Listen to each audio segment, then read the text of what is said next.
Dirtlings. High Admiral Voltus Keegar stood at rigid attention before the tactical display, his scaled fingers clasped behind his back. He studied the primitive human fleet arrayed before him. The corners of his mouth twitched downward in barely concealed contempt. They call themselves Dirtlings.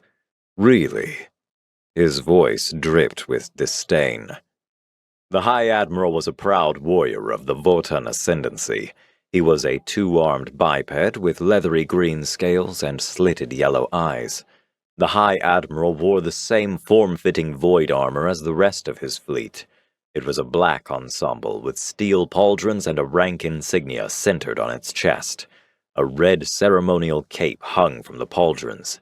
Keegar didn't wear a helmet, but his armor would generate a force bubble to provide air, heat, and pressure if he found himself in the vacuum. His teeth were long and sharp, and his neck frill was a riot of yellows and oranges. The tactical officer, a young ensign whose name Keegar hadn't bothered to learn, cleared his throat nervously. "It's Earthlings, High Admiral. The humans named their planet Earth, sir." "Which translates to dirt," Keegar snapped, his tail lashing in irritation. "These primitive dung-eaters couldn't even come up with a proper name for their own world. How am I supposed to take them seriously?" The bridge of the ravaging flame thrummed with quiet energy as his crew worked at their stations, running detailed scans on the human defensive fleet. The massive dreadnought sensors picked apart every detail of the crude vessels before them. They were well designed, Keegar would give them that. 5,000 sleek triangular ships. They were aerodynamic, with wings to allow for atmospheric flight. Their power systems were meticulously stable, with none of the surges or frequency variation Keegar had seen from other primitives. Still, it was a paltry force. The largest dirtling vessel was only 300 meters long. "No energy shields," Keegar observed, zooming in on one of the larger human ships. "Their hulls are basic composites and metal alloys. Primitive chemical propulsion systems," he sneered. "And their weapons, railguns and nuclear torpedoes. They might as well be throwing rocks," he sneered. "They basically are just throwing rocks." "Sir?" Vice Admiral Rexis Stry's measured voice cut through Keegar's contemptuous musings. "I believe we should exercise caution. These humans chose to ally themselves with the Jalia Republic. They did that knowing we were at war with them. Either they're suicidally foolish," he paused meaningfully, "or they know something we don't." "What could they possibly know?" Keegar gestured dismissively at the display. "Look at that fleet. They're not a match for a single one of our cruisers. I know the Jalia were desperate for any allies they could find, but this?" He shook his head. "This is an embarrassment." "With respect, sir," Stry persisted. "Every other species the Jalia recruited was given access to technology. That fleet should at least have been outfitted with shields. They had the time. It doesn't make sense that the Jalia shared nothing with the humans. Their defense fleet shouldn't be that primitive." Stry's neck frills flared. "Something is wrong." Keegar paused, considering this. Could it be a trap? How? The Jalia Republic's fleets were on the run. Even if they wanted to help, the closest Jalia ships were days away. Could the Dirtlings have set up something themselves? Keegar doubted it. "You worry too much, Stry," the High Admiral replied. "Perhaps the humans are simply too primitive to properly utilize Jalia technology. Or that Jalia realized how useless they are and didn't give them any." His neck frill fluttered thoughtfully. "Or maybe bringing in the Dirtlings was just a way to buy time. A sacrifice. Our extermination fleet won't be pressuring them if we're busy extinguishing a bunch of worthless primitives." Maybe. Stry sounded dubious. I don't understand why the humans would agree to such a thing. The Voltar Ascendancy has exterminated every species that tried to stand with the Jalia Republic. The humans have to know that. They may be primitive, but I doubt they're suicidal. Desperation, most likely. Keegar gestured at the sensor readout. Look at this system. No Cavilia crystals, no Zixna, no superconductors of any kind. None of the materials we use to power our technology can be found here. It's all basic elements. Keegar snorted. I'm almost impressed the poor Weeznocks made it into space. He turned back to the tactical display, studying the formation of the human fleet. They had arranged themselves into a loose defensive screen several light seconds from their homeworld, keeping themselves between Keegar's fleet and planet Dirt. Their ships maintained careful distances from each other. Despite their primitive nature, there was a clear tactical intelligence to their positioning. Still, Stry ventured, their fleet positioning shows some tactical consideration at least, and there are reports of significant activity in their system's asteroid belt. Enough! Keegar cut him off. I appreciate your counsel, old friend, but we both know what's happening here. The Jollians are desperate, and the Dirtlings were an easy mark. These primitive fools are being sacrificed, and they don't even know it. He shook his head. I almost feel bad for them. But anyone stupid enough to defy the Votar Ascendancy with such primitive tech deserves extinction. Some species are just too stupid to live. Keegar straightened, adjusting his ceremonial cape. Begin fleet preparations. I want our ships in attack formation within the hour. As his crew bustled to carry out his orders, Keegar allowed himself a small smile. The Dirtlings would provide some mild entertainment, at least. Primitive and stupid as they were, at least they were coming out to face him. Keegar appreciated that sort of warrior mentality. Most species fled when they learned he was coming. Who knows? They might even put up a fight. Probably not, though. Metal armor and projectiles? It was laughable. Behind him, Vice Admiral Stry watched the tactical display with worried eyes, noting the continued activity in the asteroid belt with growing concern. Keegar noticed, but said nothing. Stry had always been a worrier. High Admiral Keegar watched with satisfaction as his fleet sliced through the void toward the human defensive line. The ravaging flame led the formation, its massive hull gleaming under the distant light of Earth's sun.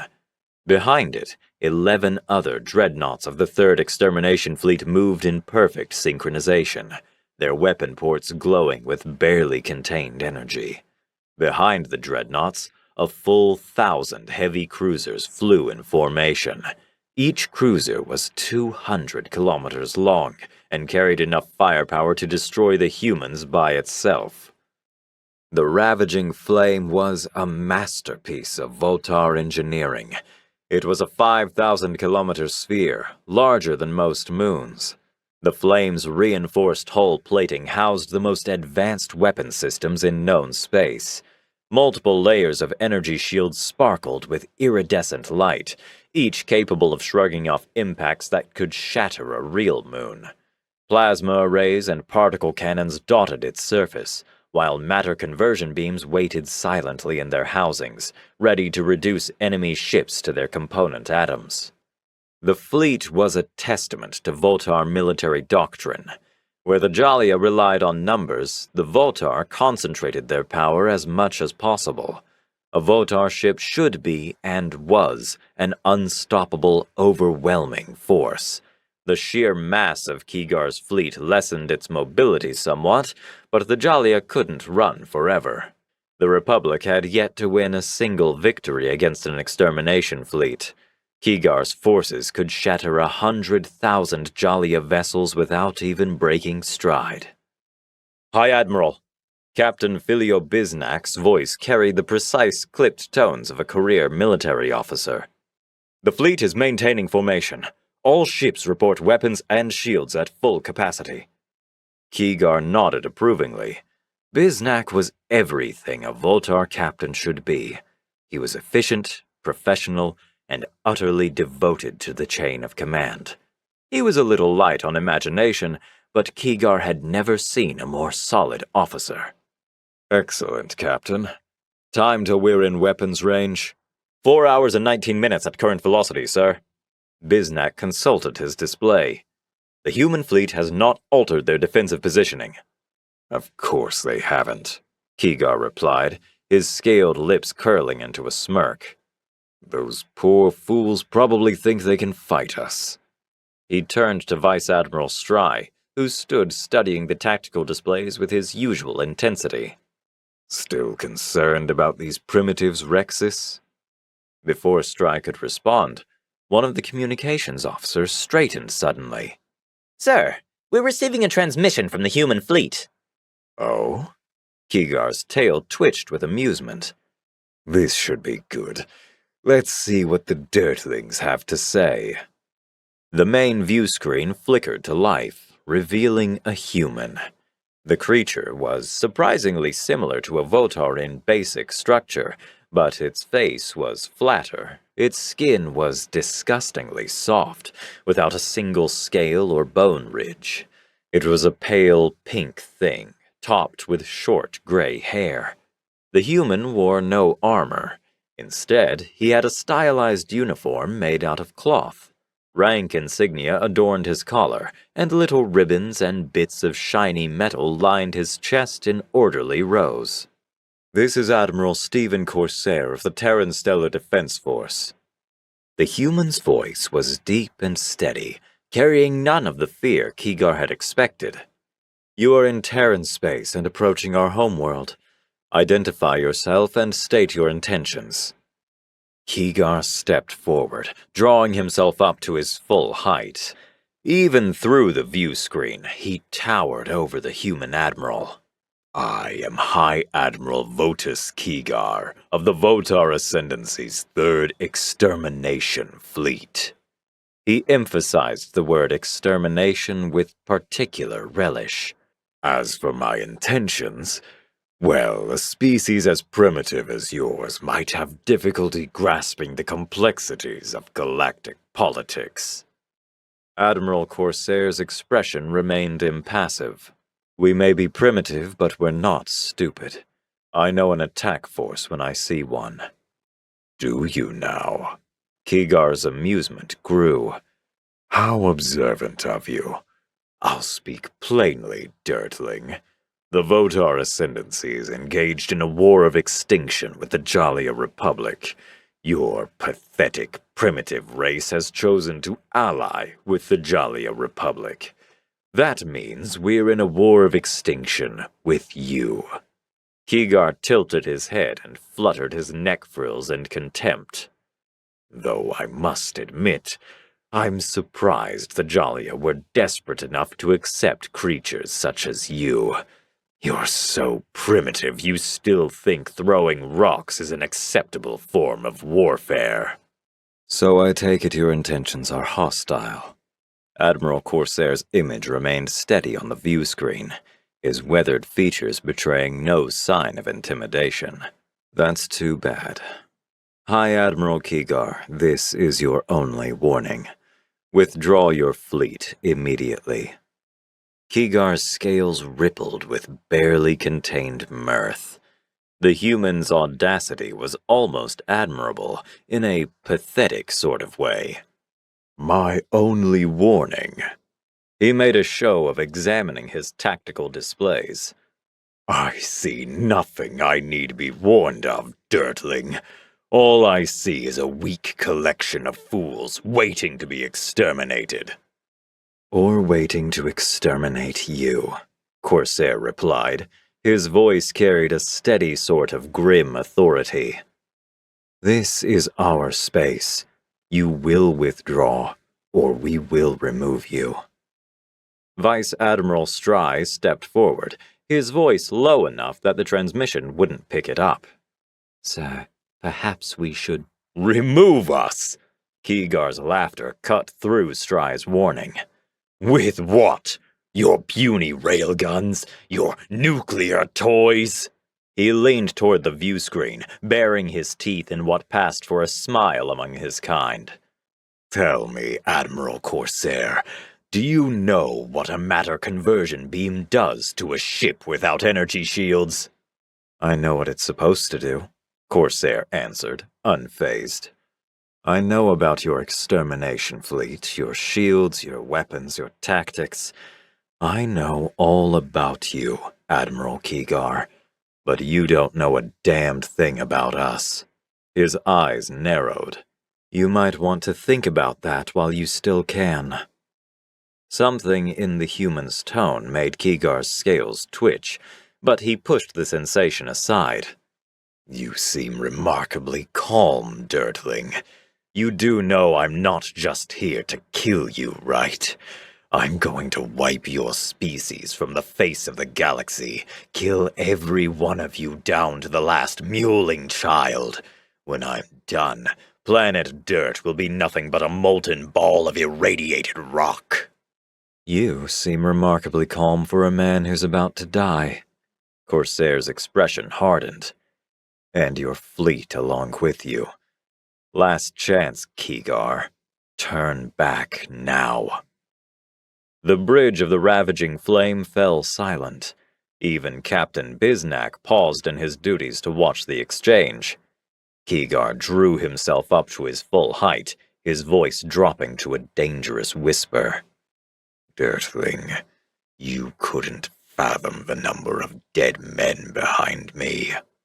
He began to pace, his tail lashing behind him. My people were destroying worlds while yours were learning how to make fire. The Votar Ascendancy are the eldest and greatest warrior race known to sapiens. I am its most accomplished admiral, leading its most accomplished fleet. Your ships will be torn apart by weapons you can barely comprehend. I will crush your defenses, as I have crushed thousands before you. Your cities will burn. Your armies will be reduced to their component atoms. Your oceans will boil. Keegar stopped pacing, fixing Corsair with a predatory stare. And when it's done, when your species is less than dust, no one will even remember. Not even me. Throughout Keegar's speech, Corsair's expression never changed. He simply watched, as he'd watch an annoying child or a particularly loud insect. When Keegar finished, the human admiral nodded once. I see diplomacy is off the table, Corsair said. You can't say I didn't warn you. The transmission cut off abruptly, leaving the view screen dark. Vice Admiral Stry cleared his throat. Sir, the human fleet is maintaining position, but I'm detecting increased energy readings from their weapon systems. Let them power up whatever primitive weapons they possess, Keegar told him. I'll be disappointed if they don't at least try to fight. Sir, Captain Biznak spoke up. Those ships don't have shields. We could launch torpedoes from here, destroy them all without having to close in. Keegar considered. No, Captain. He pointed at the sensor screen. They've got kinetics for point defense. Some of them might survive. Keep weapons and shields primed, but don't launch anything. The Dirtlings don't know how much trouble they're in. I don't want to warn them until we're closer. His neck frill twitched in anticipation. It's so much simpler when they don't get the chance to run. As the Votar fleet pressed forward, Keegar noticed Stry's troubled gaze shifting between the tactical display and the darkness of space beyond. The Vice Admiral's attention kept returning to the asteroid belt, where energy signatures continued to flicker at the edge of their sensor range. What is it, Vice Admiral? Keegar asked. You keep watching the sensor screen like you think it might bite you. I don't know, High Admiral, Stry admitted. My instincts are screaming that something is wrong, but he gestured at the readings. All sensors are picking up are a couple of space stations, maybe a dozen ships. Jollians? Kigar asked hopefully. It would be nice if those cowards showed up to fight of their own accord for once. Humans, sir. Stry shook his head. Not warships either. They're unarmed. I think they're freight haulers. Asteroid miners. Kigar nodded. Strange that they're still working instead of trying to run and hide. I thought so too, said Stry. I've been keeping an eye on them. Even had Captain Bisnack run a scan. As far as we can tell, they're just miners. He grimaced. I just can't shake the feeling that something is wrong. The first impacts against the ravaging flame's shields registered as little more than ripples of light across the energy barrier. Kigar watched with undisguised amusement as streams of magnetically accelerated projectiles sparked harmlessly against his fleet's defenses. They're targeting our shield generators, reported Captain Bisnack, his professional tone carrying a hint of incredulity. The humans appear to be using tungsten carbide projectiles. Tungsten carbide? Kigar snorted wryly. How quaint. Status of our shields? Holding at 99.998%, sir. The impacts are registering, but the damage is negligible. Vice Admiral Stry studied the tactical display with growing concern. Sir, the human vessels are maintaining their distance. They're spreading out to engage us from multiple vectors. Of course they are, Kigar replied dismissively. There are no range limitations on kinetics in space. The projectiles will maintain velocity indefinitely. He watched another series of railgun shots spark against the shields. I wonder if they have the sensor equipment to know how useless their little guns are. We should consider retaliating with long-range torpedoes, Stry suggested. Their point defense systems appear limited. We could— No, Kigar cut him off. We don't want them to run, remember? Their ships will be reduced to atoms soon enough. Let them attack as much as they want until we're in range. He gestured at the tactical display. Look at their hulls. No shields, basic armor plating. They'll be atomized in seconds. Another wave of projectiles hammered against the shields, this time concentrated on a single point. Shield strength at 99.995% in Section 4. Bisnack reported. They're becoming more precise with their targeting. Good for them, Kigar said. Status of our weapon systems. All weapons charged and ready, sir. We'll enter firing range in approximately 1 hour. Kigar nodded with satisfaction. Perfect. These dirtlings are brave enough when they're throwing rocks from far away. Let's see if they're just as brave when real guns start shooting back. He turned to Stry, who was still frowning at the tactical display. Still worried about our primitive friends? Something isn't right, Stry muttered. Their attack pattern. It's organized, precise. They're targeting our weak points like they understand what our ships can do. But if they know what they can do, then they have to know their railguns are useless. He looked up at Kigar.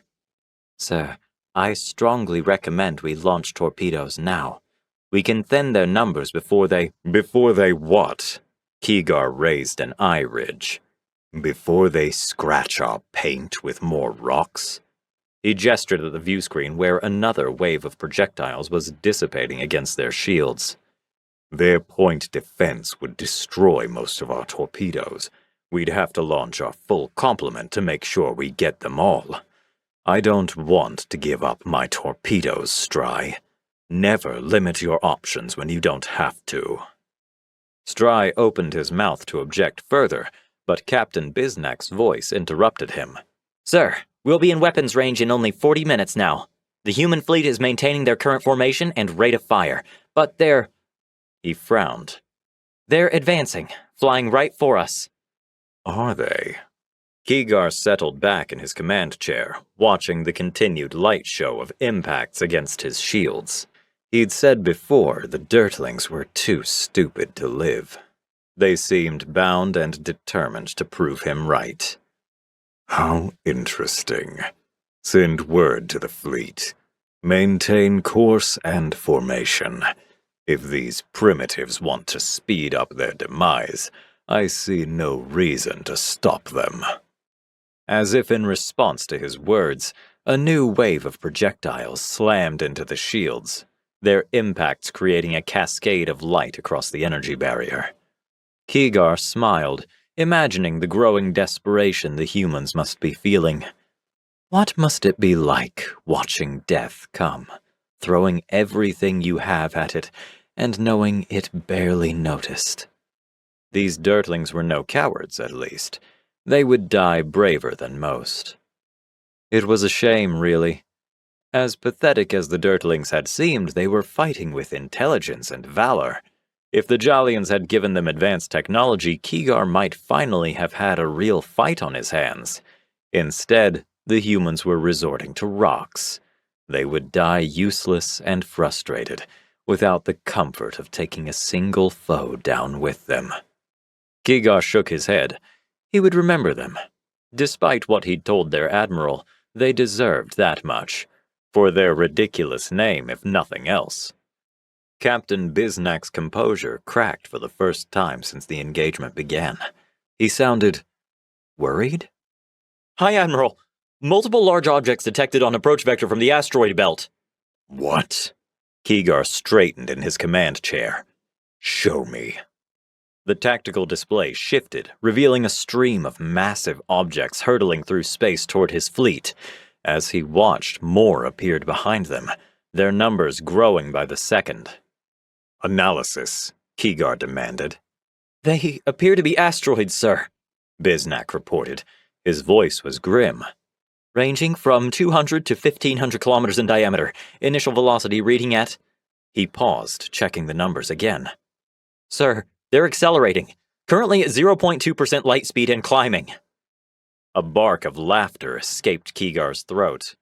Asteroids. These primitive Dirtlings are throwing literal rocks at us. He shook his head in disbelief. Then he frowned. Wait, did you say 0.002% of light speed? Yes, sir. Captain Biznak's frills twitched, a rare display of emotion from such a professional Votar. They're still accelerating. It's 0.003 of light speed now. A chill crept up the High Admiral's legs. Throwing rocks, indeed. The ravaging flame had the strongest shields in the galaxy. Energy shields were excellent defense against kinetic weapons, but that much mass moving that fast. How? Keegar demanded. The Dirtlings are using chemical propulsion. How could they possibly accelerate that much mass that quickly? Unknown, sir, Biznak replied. I don't... Wait. The captain frowned at the sensor display. I'm detecting energy signatures consistent with high-yield fusion drives attached to the asteroids. The Dirtlings hooked engines to the rocks. Jalian engines. Keegar's neck frill flared. He forced it to snap back down. So, the Jalians didn't abandon them after all. Vice Admiral Strye's scales had taken on a pale hue. High Admiral, at these velocities, if we take a hit... We can't take a hit, Keegar finished for him.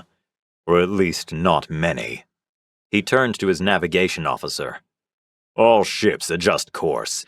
The Dirtlings think they can hit us with rocks? Let's show them otherwise. The massive Votar fleet began to shift position, their engines flaring as they moved to avoid the incoming asteroids. There was still a lot of distance between the asteroids and the fleet. Removing themselves from the path of the asteroids would be a simple matter. Then the asteroids changed course. Boy, take it, Keegar muttered, watching the massive rocks adjust their trajectory with surprising agility. Status of asteroid velocity? Now at 8% light speed, Biznak reported, his voice tight. Still accelerating. Impact in 26 minutes at the current velocity. They're targeting individual ships, Strye observed, pointing to the tactical display. The trajectory adjustments are too precise to be random. Someone's controlling them. Keegar's tail lashed in agitation as he watched the asteroids close the distance. The massive rocks were now moving at 10% of light speed, far faster than any natural object had any right to travel. Their size alone made them visible to the naked eye through the bridge viewport, growing larger with each passing second. "This is absurd," he snarled. "They're literally throwing rocks at us. We are the Votar Ascendancy. We will not be defeated by such primitive tactics." He whirled on Biznak. "Status of the human fleet." "They've turned tail, sir. Still firing railguns, though with decreased frequency." The captain's professional demeanor was showing signs of strain. "The asteroids will reach us in 23 minutes. Their current velocity makes them difficult to track with our targeting systems." Keegar watched the approaching doom with growing disbelief. These primitive humans didn't even have proper energy weapons. The Dung-Eaters had named their planet after soil. Yet somehow they had managed to turn their system's asteroids into guided projectiles moving at velocities that defied reason. It was madness, and they were still accelerating. "Can we destroy them?" Keegar demanded. "Unlikely," said Stry. "Most of our weapons have an effective range of 200,000 kilometers. The rocks will hit us within 6 seconds of entering that range, and there are 5,000 of the things. We'd get maybe a quarter of them before they turn us into debris." The words made Keegar's frills flare. Too many, too fast. The ravaging flame and its fellow dreadnoughts were the most advanced and powerful ships ever built, backed by 1,000 cruisers capable of destroying worlds by themselves. All that power, and they would be killed by rocks. Unacceptable. "Launch torpedoes!" he barked. "The full complement! Target those rocks!" The void lit up as tens of thousands of antimatter torpedoes streaked from the Votar fleet. The weapons were works of art, each containing enough destructive power to level a continent. They streaked toward the incoming asteroids, their guidance systems ensuring perfect accuracy. Faster and faster they flew, but the rocks were still far away. Keegar counted the minutes until they made impact. "Direct hit!" Captain Briznak reported. "All torpedoes are on target." The impacts were spectacular. Explosions rippled across space as the torpedoes found their marks. For a brief moment, Keegar allowed himself to hope. Then, the asteroids emerged from the devastation, completely unscathed. "Not possible," Keegar breathed. His claws dug into his scales. "Not possible. That was enough antimatter to destroy 100 worlds. How are those rocks still here?" "Sir!" Biznak's voice had lost all pretense of calm. "The asteroids are shielded, overlapping energy barriers consistent with Jalia technology." Shields. By the dark stars. Energy shields were excellent defense against kinetics, but they were amazing against antimatter. Antimatter released a vast amount of destructive energy, but only if it came into contact with regular matter. Energy shields would render it harmless. "Time to impact," he demanded. 6 minutes, Stry answered grimly. "Weapons are primed and ready, but I know we won't get them all." "Order the fleet to scatter," Keegar commanded. "Evasive maneuvers, maximum thrust." It was useless. The asteroids adjusted course again, tracking his ships with terrifying precision. Keegar's fleet was mighty, but it wasn't agile. Not agile enough to dodge meteors moving at relativistic speeds. "Give me a channel to their admiral," Keegar ordered, his voice hoarse. "Now!" Admiral Corsair's image appeared on the view screen, looking exactly as calm as he had during their first exchange. The human's composure only fueled Keegar's mounting rage. "How?" Keegar demanded. "How did you primitive Weeznacks turn asteroids into shielded projectiles?" "We're primitive, Admiral," Corsair replied evenly. "We're not stupid. We knew you'd come, and we knew upgrading our defense fleet wouldn't cut it. So we went for something different." "The Stellar Defense Force," Keegar realized aloud. "Your fleet was never meant to fight us. It was bait, a distraction." "Of course it was. You should have remembered Murphy's 13th law of combat. Corsair's expression hardened. If your attack's going well, you've walked into an ambush. The first of the asteroids struck. The ravaging flame bucked as a 400-kilometer rock slammed into its shields at 1/10 the speed of light. The force of the impact overloaded the flame's inertial dampeners. Kigar was thrown to the deck. Another massive impact struck nearby. A Votar cruiser disappeared in a flash of light. Kigar climbed to his feet. He didn't bother to ask for a status report from the captain. He did strap himself into his command chair. He growled at the dirtling on the screen. You must know this won't be the end, he snarled. The Votar ascendancy will come with its full might. You and yours will be crushed like insects beneath our feet. His neck frill flared with rage. No, Admiral Kigar, Corsair corrected him. There won't be a second time. Once you're dead, my people are going to salvage your ships. We'll have your shield technology, your weapons, everything that made your fleet special. His voice took on an edge of steel. Or you can surrender now. You cannot seriously think, Kigar began. Corsair cut him off. I'm giving you one last chance, Admiral. Surrender your fleet. I'll ensure your crews are treated humanely as prisoners of war. I am a warrior of the Votar ascendancy. Kigar drew himself up to his full height, scales bristling with fury. Even if I wasn't, this is a war of extinction. There is no surrender. I'm sorry to hear that, Corsair stated simply. You and the Jalians are a lot alike, you know. Highly advanced, but not as smart as you think you are. He shook his head. They laughed at us when we told them the plan. Hi, Admiral, Briznak reported. We're destroying the rocks as fast as we can, but the main mass will reach us soon. There will be too many to stop. Full evasives, Kigar ordered. Weapons free. Do the best that you can. He turned back to the dirtling, voice thick with fury. Savor this victory, human. You won't get another. This trick will not work a second time. It won't have to, Corsair replied. I don't think you understand what's happening here. The human admiral's expression hardened. The Jalians laughed at our plan, at first. They stopped laughing once we explained. What's happening here isn't just happening to you. Every Votar extermination fleet in Jalian space has been lured into the same kind of trap. By the time this day is done, your ascendancy won't have a single ship left. One of the other dreadnoughts crumpled as an asteroid punched through its shields. Through the viewport, Kigar could see more asteroids approaching, their massive forms now clearly visible against the backdrop of stars. A second rock smashed into the ravaging flame. Kigar was saved by his chair restraints, but several other officers flew across the bridge to slam against the bulkheads. Some of them did not get up. Sir, Biznak reported, his voice strained. Our shields won't withstand another impact. The kinetic energy is simply too great.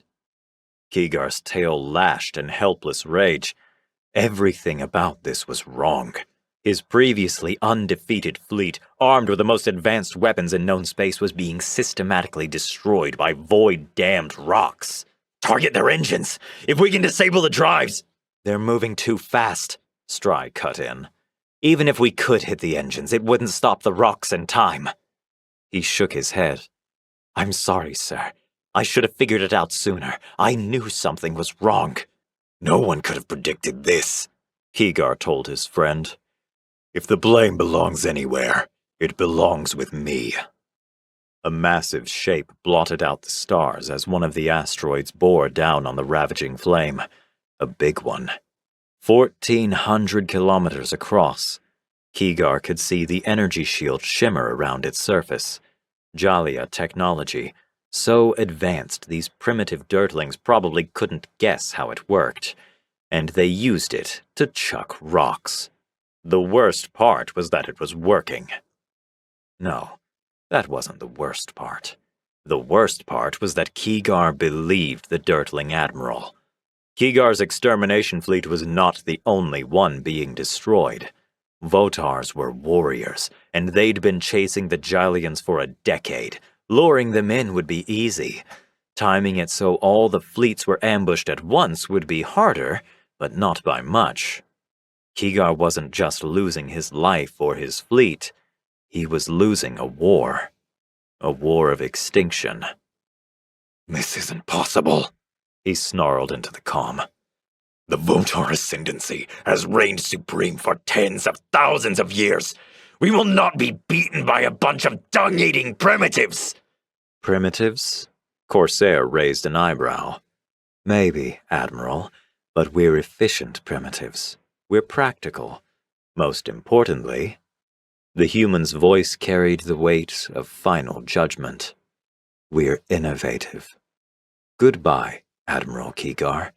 You told me we won't be remembered, but I won't offer you the same insult. You'll be remembered. His voice was cold as the void itself. You will not be mourned.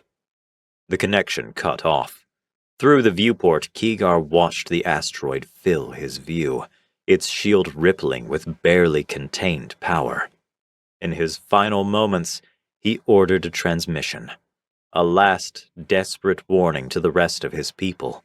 Kigar would die, but if he was very lucky, his people might not.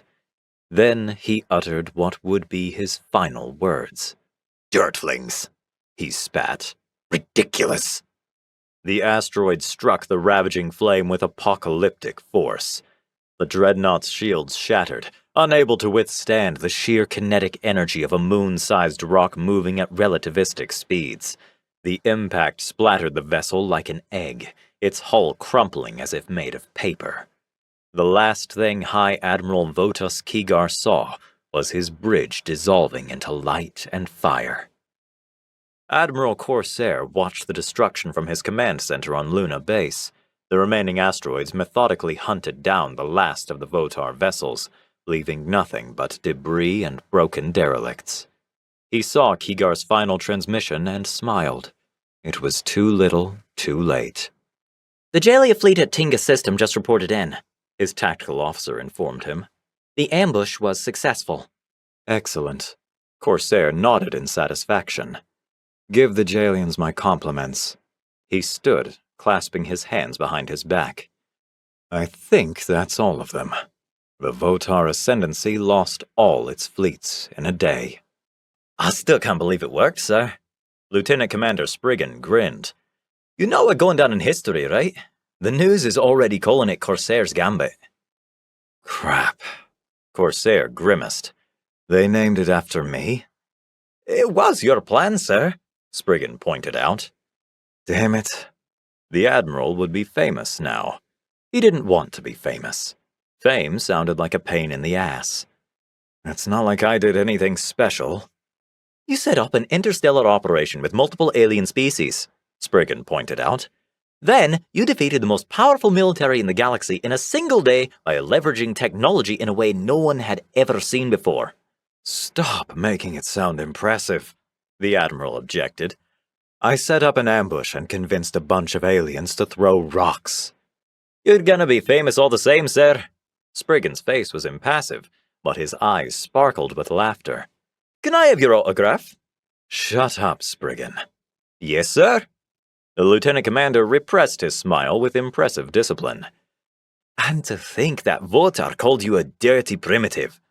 He was right, Corsair told him. Throwing a rock's one of the most primitive things you can do. He shrugged. Primitive isn't always a bad thing, Spriggan. If brute force isn't working, it just means you're not using enough of it.